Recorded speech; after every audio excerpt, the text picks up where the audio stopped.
हैदराबाद में तेलुगु फिल्मों के मारूफ अदाकार अल्लू अर्जुन को चिकड़पल्ली पुलिस ने एक संगीन वाक़े के सिलसिले में हिरासत में ले लिया। 4 दिसंबर को आरटीसी क्रॉस रोड पर वाक़े संध्या थिएटर में फिल्म पुष्पा 2 की रिलीज के दौरान भगदड़ मचने से रेवती नामी खातून हलाक और उसका बेटा श्रीतेजा शदीद जख्मी हो गया। चिकड़पल्ली पुलिस ने अल्लू अर्जुन के खिलाफ मुख्तलिफ दफात के तहत मुकदमा दर्ज किया। पुलिस का कहना है कि थिएटर में हिफाजती इक़दाम की अदम मौजूदगी और हुजूम के गैर मुनज़्ज़म होने के नतीजे में ये सानहा पेश आया। थिएटर इंतजामिया के खिलाफ भी मुख्तलिफ दफात के तहत मुकदमा दर्ज किए गए हैं। हुकाम ने बताया है कि हिफाजती इक़दाम न होने और हुजूम को मुनज़्ज़म करने में नाकामी थिएटर इंतजामिया की गफलत का नतीजा थी। इस वाक़े में अब तक 3 अफराद को गिरफ्तार किया जा चुका है।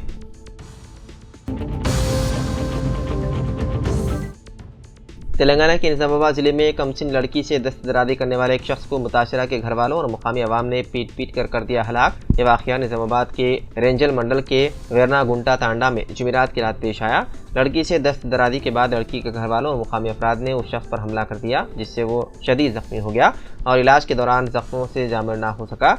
इस वाक़े के बाद गाँव में एक कशीदगी पैदा हो गई। मुकामी दराए के मुताबिक वेरनागुंटा तांडा का रहने वाला रेड्डी नायक गाँव में एक किराना की दुकान चलाता था। जुमेरात की शाम उसने एक नाबालिग लड़की के साथ बदसलूकी की जो दुकान में खरीदी के लिए आई थी। इस पर लड़की ने दुकानदार की हरकत से अपने खानदान वालों को वाकिफ करवाया। इस वाक़े पर बरहम लड़की के घर वालों और कुछ मुकामी अफराद ने रेड्डी नायक को बुरी तरह मारा। बाददा मुतासिरा लड़की के घर वालों ने रेंजल पुलिस स्टेशन में शिकायत दर्ज करवाई। रेड्डी नायक को शदीद ज़ख्मी हालत में अस्पताल ले जाया गया, जहाँ जुमे की सुबह इलाज के दौरान उसकी मौत हो गई।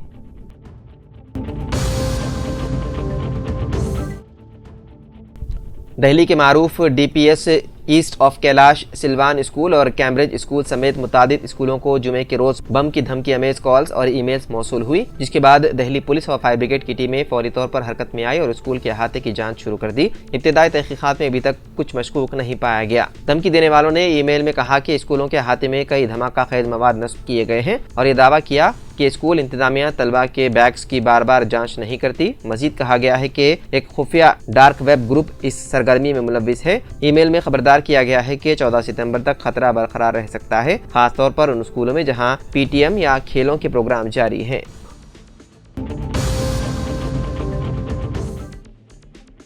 एक शख्स ने अपनी बीवी और बेटे का कत्ल करने के बाद खुदकुशी कर ली। ये दिल दहलाने वाली वारदात हैदराबाद के बेगम बाजार इलाके में जुमेरात की रात आई पेश। इत्तलात के मुताबिक रियासत उत्तर प्रदेश से ताल्लुक़ रखने वाला सिराज बेगम बाजार तोपखाना इलाके में बीवी बच्चों के साथ रहते हुए बैंगल स्टोर में काम किया करता था।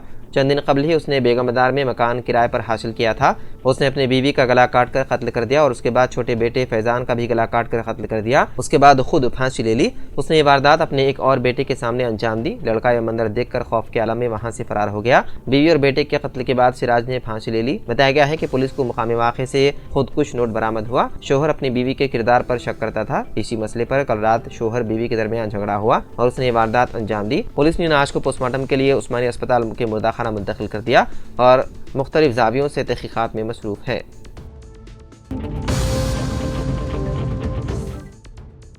जुमेरात की रात तमिलनाडु के दोंडीगल में खानगी हॉस्पिटल में आग लगने से कम से कम 7 अफराद हलाक जबकि कई दीगर जख्मी हो गए। ये वाक़या तकरीबन रात 8 बजे त्रिची रोड पर वाक़े सिटी हॉस्पिटल में पेश आया। दराए के मुताबिक ये आग शॉर्ट सर्किट की वजह से लगी, ताहम तफसीली तहकीकात जारी है। रिपोर्ट के मुताबिक पुलिस और फायर डिपार्टमेंट के अफसरान ने बताया कि 7 मुतासरीन लिफ्ट में बेहोश हालत में पाए गए। उन्हें करीब अस्पताल मुंतकिल किया गया, जहाँ डॉक्टरों ने उन्हें मुर्दा करार दिया। बाकी मरीजों को महफूज तरीके से निकाल कर करीबी अस्पताल मुंतकिल किया गया।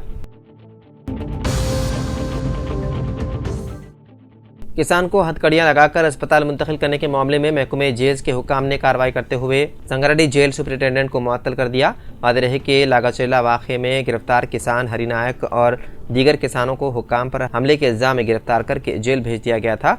वो संगारेड्डी की जेल में महरूस बताए गए हैं। जुमेरात को हरि नायक को सीने में तकलीफ होने के बाद जेल हुकाम ने उसे हथकड़ियों समेत संगारेड्डी के सरकारी अस्पताल मुंतकिल किया, जहां उसका मुआयना किया गया। वहीं दूसरी तरफ वज़ीर आला रेवंत रेड्डी ने संगारेड्डी जेल से किसान हरि नायक को अस्पताल मुंतकिल किए जाने के दौरान हथकड़ियां पहनाने के वाक़े पर सख्त बरहमी का इजहार किया।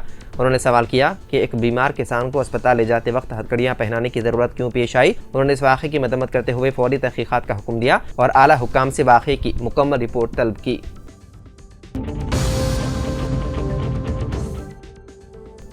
तेलंगाना हाई कोर्ट ने अहदेदारों की जानिब से गैर कानूनी तामीरात की इजाज़त और फिर बाद में हुकूमत की जानिब से निहदामी कार्रवाई के रवैये पर सख्त बरहमी का इजहार किया और गैर कानूनी तामीरात की इजाज़त देने वाले अहदेदारों के खिलाफ कार्रवाई की तजवीज़ पेश की। जस्टिस CV भास्कर रेड्डी ने कहा कि ऐसे अहदेदार जिन्होंने गैर कानूनी तामीरात की मंजूरी दी और फिर बाद में निहदाम की नोटिस जारी की, उनके खिलाफ फौजदारी कार्रवाई उस वक्त तक मुमकिन नहीं जब तक अदालत हिदायत जारी करे। जस्टिस भास्कर रेड्डी ने गैर कानूनी तौर पर तामीर किए गए मकानात के निहदाम पर हुकूमत की जानिब से मुआवजे की अदायगी को गैर दुरुस्त करार दिया। उन्होंने कहा कि जरूरत पड़ने पर अदालत हुकूमत को हिदायत देगी कि गलती करने वाले अहदेदारों से मुआवजे की रकम वसूल की जाए।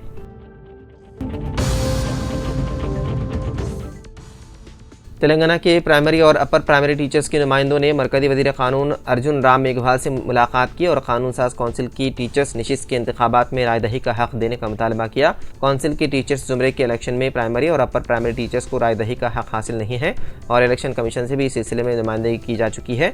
उस्मानिया यूनिवर्सिटी में BC तबक़ात की नुमाइंदगी करने वाले कायदीन के अलावा भोनगिर और नलगुंडा की टीचर्स के नुमाइंदों ने मरकजी वज़ीर को कौंसिल के मुजव्विदा इलेक्शन से वाकिफ़ कराया। वहीं मरकजी वज़ीर ने तयक़ुन दिया कि काबीना के इजलास में इस मसले का जायज़ा लेते हुए टीचर्स को राय दही का हक देने के अहकाम जारी किए जाएंगे।